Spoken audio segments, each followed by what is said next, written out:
Afternoon, everyone. My name is Tina Brown, and I'm a consultant for the Acadia National Park Transportation Project working with the EPA.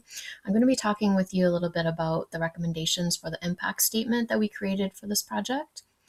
For those of you who are not familiar with Acadia National Park, this park covers roughly 35,000 acres across the midsection of the Maine coastline.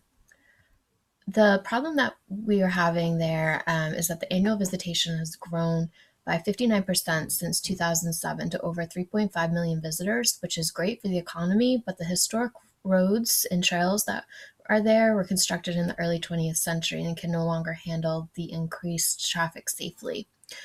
So the National Park Service has put together transportation plan in order to find a solution that provided safe and efficient transportation for visitors, while at the same time ensuring that the park's natural resources were protected. The transportation plan proposes four alternatives, and I've listed those out here. Out of the four alternatives, Alternative C is the favored proposed plan. Alternative C includes a reservation system for entry, additional parking lots being used at Hulls Cove and rebuilt at Eagle Lake. I had a meeting with John Kelly, the management assistant for Acadia National Park, and he stated that Plan C is favored primarily because it was the plan that had the most economic benefit for the community, as well as allowing the visitors to enjoy the park safely. So, what are the environmental impacts of Alternative C? Because there's not much construction that's in this proposed plan, the environmental impact is relatively small. The pros of this plan would be reduced conflict between oversized vehicles and motorcycles, bicyclists, and passenger cars, while also preserving the historical roads throughout the park, improve congestion at major visitor locations while preserving the park's natural resources. Some cons would be construction of new parking lots may result in disturbance or loss of some vegetation, wildlife, wetlands, and soil. The increase in walking visitors may negatively impact the trails by damaging the natural resources there. Health impacts. So the environmental impacts are small, but actually the health impacts are pretty great. The positive impacts would be reduced risk of accidents and potential fatalities, and also decreased gridlock and emergency response delays during peak traffic times, improve the safety of visitors walking along the roadside, improve congestion at visitor locations, which also decreases accidents and fatalities. Some negative health impacts would be polluted water from the construction could cause some illness in humans and animals and negatively affect the vegetation. Damage ecosystem from disruption of the vegetation along the hiking trails due to increased visitors as well.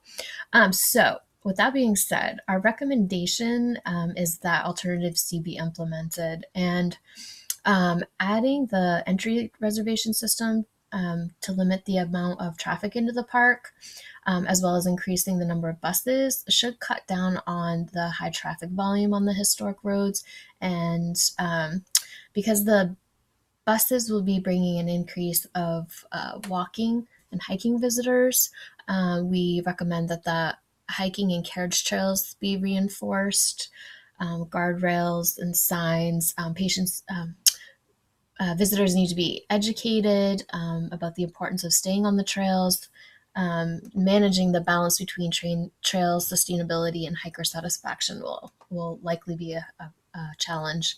And also, while construction is going on, we want to limit the damage and pollution during construction. There's a lot of new technology and new construction materials that can be used to limit this damage, so we want to put that into the budget.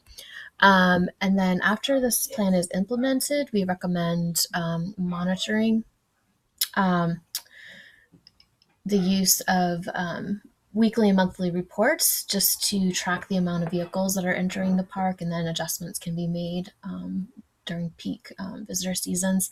Daily and weekly monitoring of the trail systems, just to be proactive in the damage that may be done by walking visitors, and also close supervision of the construction sites to limit damage to the environment. Alternative C is the favored choice for a number of reasons. It is the best choice Um, it's the best choice in terms of effectiveness and efficiency, and incorporating these recommendations and monitoring should have significant positive impact on the environment as well as the health of the visitors and residents in the Acadia National Park area. Thank you.